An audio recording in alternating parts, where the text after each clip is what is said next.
Likita, unmute yourself. Shravani, unmute yourself. All of you, all the three students, unmute yourself. I will not start anything if you don't unmute. Otherwise, I will remove you.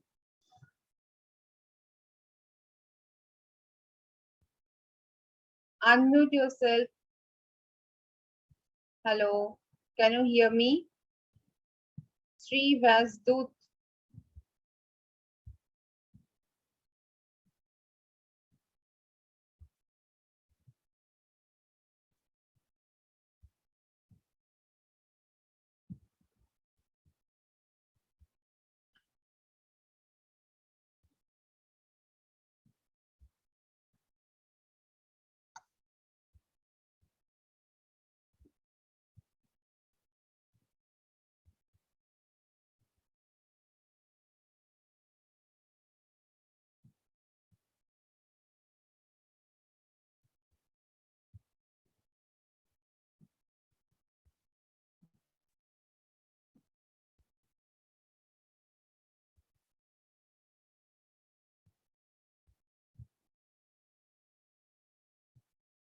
Today in Communicative English, our topic is phonetics.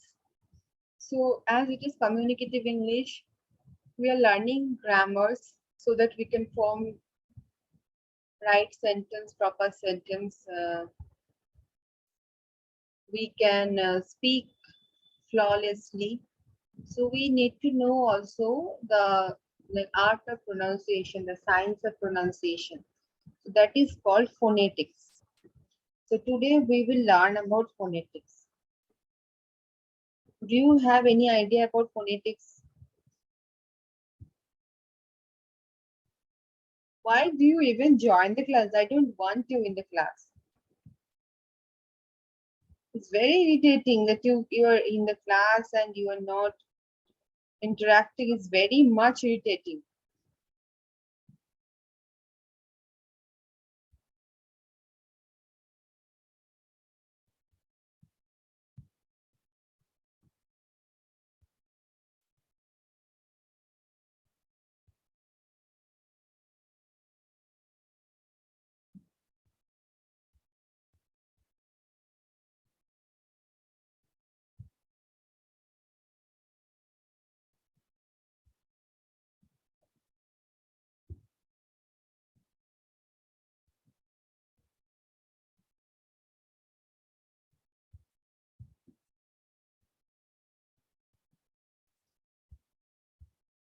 So today our topic is phonetics.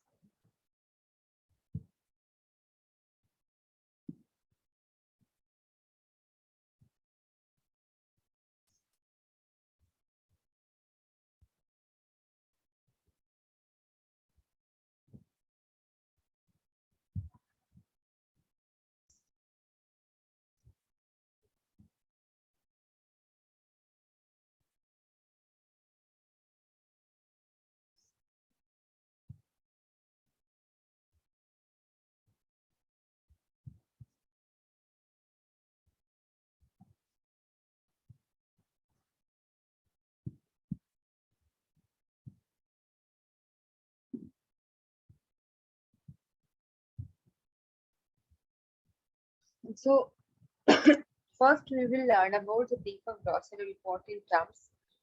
What is phonetics? Phonetics is the study of the range of sounds which occur in the speech, including the way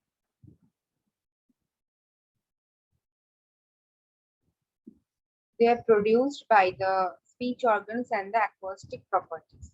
So phonetics is a study of range of sounds. How we have to make sound? What is the science behind that? Everything is in phonetics. Phonology is a study of distribution and relationship.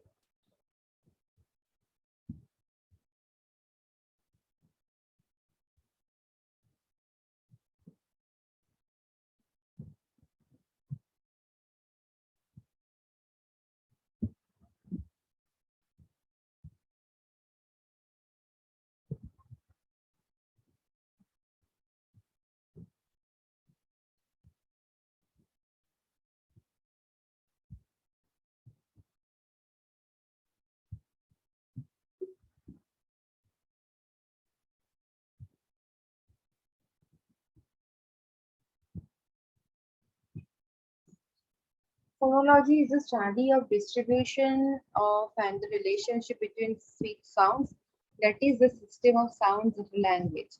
Pronunciation is the way of producing a spoken word, especially so that is accepted or generally understood. So phonetics is a study of the range of sounds which occur in speech, including the way they are produced by the speech organs and their acoustic properties. Phonology is the study of the distribution of and the relationship between speech sounds, that is a system of sounds of a language.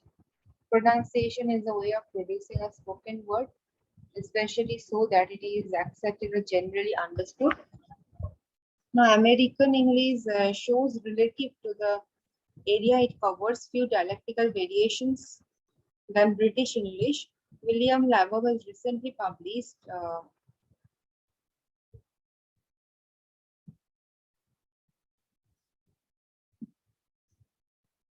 a very detailed description of these variations, but many of them are considered too minor to enter dialects. And going into such detail certainly goes beyond what is useful for general pronunciation issues. The vast area of the country is dominated by standard North American English, including all of the West, Midland, and Inland and North.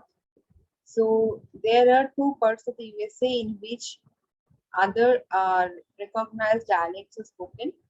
Eastern New, okay. So phonetics is a study of the range of sounds. Phonology is a study of the distribution and of the relationship between speech sounds. Pronunciation is a way of producing a spoken word.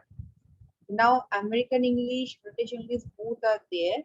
So, American English and British English, like sometimes spellings and pronunciation styles are different. That's the difference. Okay, this is a picture of our articulatory system. You can see the image. So from here, the nasal activity comes. Then there is the lip, teeth, alveolar ridge, lip, teeth, tongue, larynx, trachea, vocal folds, pharynx, epiglottis, uvula, hard palate, and soft palate. So all these things together make a sound because it's coming from an organ, and it's a science how the sounds are made. So you will have noticed during your studies that the English spelling sounds is not systematic or are not unambiguous. For instance,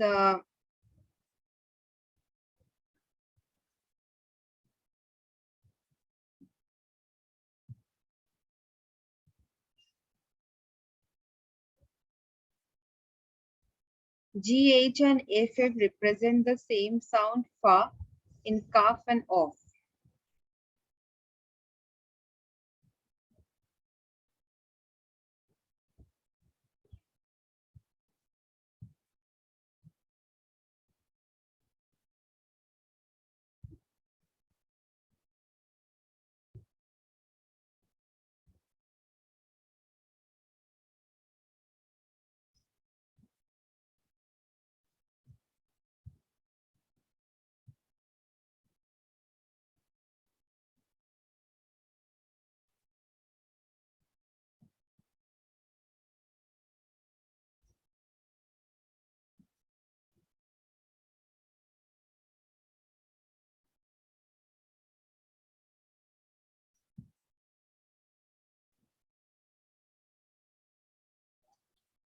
So GH and FF, in this spelling calf, you can understand GH generally sounds gha and FF fa, but here it is the same sound like calf and off. And E is mispronounced in different ways in me, mate, and English. Much of this do not has this has to do with the fact that the English language has just 26 letters, but more than 40 sounds known as phonemes. So there are only 26 letters, but sounds are 40. So they are known as phonemes. So sometimes the sounds are similar. A phoneme is an abstract unit of sound.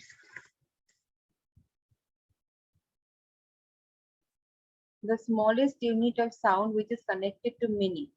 Therefore, if you change the first sound of the word bat so that the meaning is changed, example to mat, then you are dealing with phonemes.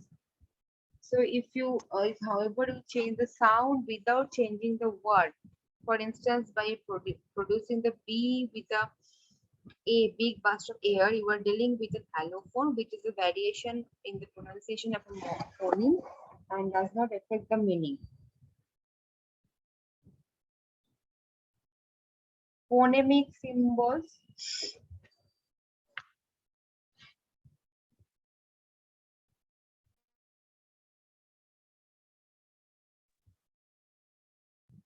The phonemic symbols were developed so both linguists and language learners are able to distinguish between sounds without the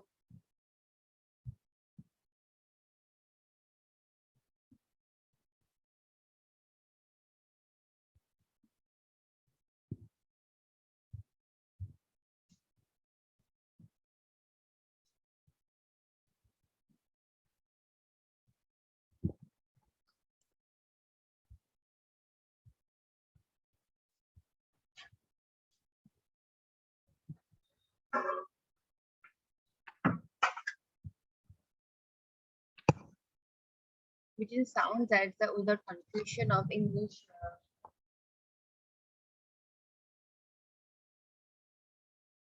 spelling. Some of these symbols look just like Roman alphabet you know, and many are different and there are several systems. The best known system internationally and among linguists is the International Phonetic Alphabet IPA, and you can see all the symbols in the chart provided below. So regrettably most dictionaries specific to USA American English do not use IPAs, so their pronunciation keys need to be learned separately. So phonetic symbols are always written between slashes so that the word mat and bat are transcribed as this. These are the phonetic symbols like A and B written together. These words are an example of a minimal pair. Two words is differ in only one phoneme. Such pairs are useful for practicing both the production and the reception of such sounds. Allophones, on the other hand, are written between brackets so that the sound variation described above is represented as this.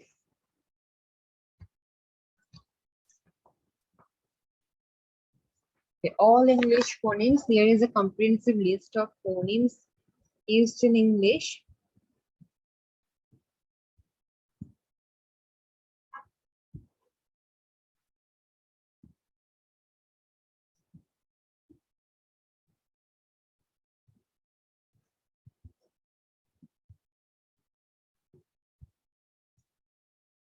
With the symbols from International Phonetic Alphabet. Some example words in which you will hear the phonemes at the sound file. So there are two files for each of the vowel sounds. As here, the pronunciation can differ quite a bit depending on English varieties. The first is American, the second Irish. So you will notice that in fact the pronunciation is closer to my American accent than to that in British USA pronunciation, but there are some interesting differences as well. Okay, articulatory phonetics, the traditional method of describing speech sound,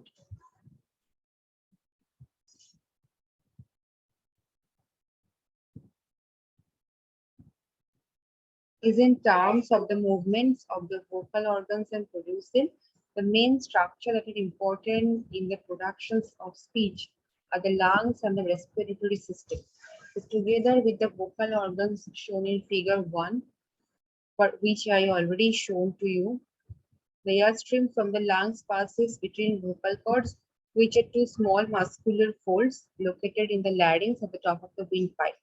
The space between the vocal cord is known as the glottis.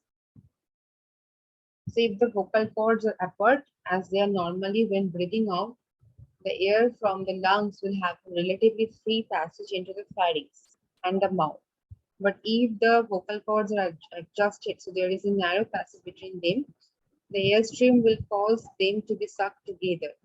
As soon as they are together, there will be no flow of air, and the pressure below them will be built up until they are blown apart again.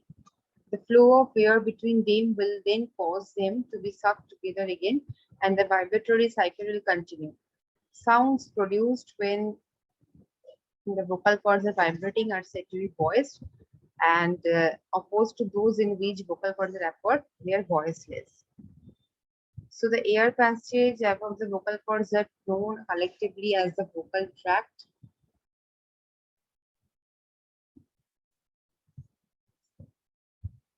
For phonetic purposes, they may be divided into oral tract within the mouth and the pharynx, and the nasal tract within the nose. So many speech sounds are characterized by movements of the lower articulations, that is the tongue or the lower lip, toward the upper articulators within the oral tract. The upper surface includes several important structures from the point of view of speech production, such as the upper lip and the upper teeth. The figure 1 illustrates most of the terms that are commonly used. The alveolar ridge is a small protuberance just behind the upper front teeth that can easily be filled with the tongue. The major part of the roof of the mouth is formed by the hard palate in the front and the soft palate or velum at the back. The soft palate is a muscular flap that can be raised so as to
as may be seen from figure 1, there are also specific names for different parts.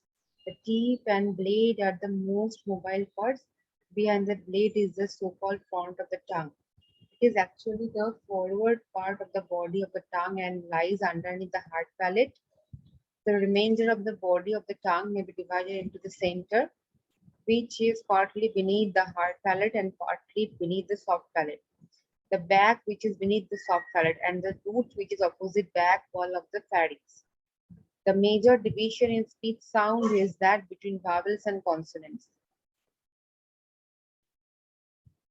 Phoneticians have found it difficult to give a precise definition of the articulatory distinction between these two classes of sounds.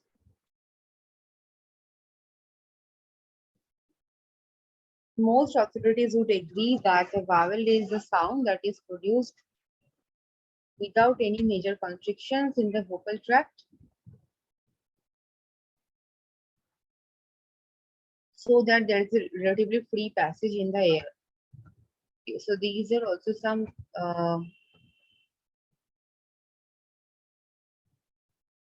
so what are the stops? Stops involve closure of the articulators to obstruct airstream. If the soft palate is down so that air can still go throughout the nose, there is said to be a nasal stop. Stops are pi, tai, kai, bi, di, kai. Fricatives sound involves and the close approximation of the articulations so that the airstream is partially obstructed, like shy and shy. Approximants are produced when one articulator approaches another, but does not make the vocal tract so narrow. Trills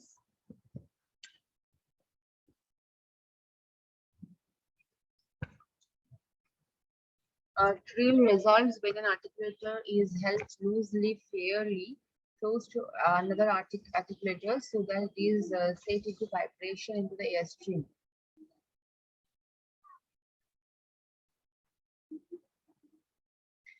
Taps. A tap is produced if one articulator is thrown against another, as when the closely held tongue tip makes single tap, like dog and pero, meaning butt. Laterals, when the airstream is obstructed in the midline of the oral tract. If there is incomplete closure, then it is a lateral. Secondary articulations, when an approximate articulations occurs at the same time. Okay. Types of airstream. Uh, in English, all sounds are produced caused by the expiration of the air from the lungs. This is known as pulmonic airstream. Other mechanisms for producing airstream also occur. If there is a glottal stop and the closed glottis is moved rapidly in the pharynx, so when there is an upward movement of the closed glottis, it's called an ejective. So we have discussed some issues for phonetics. I hope you understood, and you are not listening, that's a different point. So go through the recording if you want to. We'll meet again. Thank you.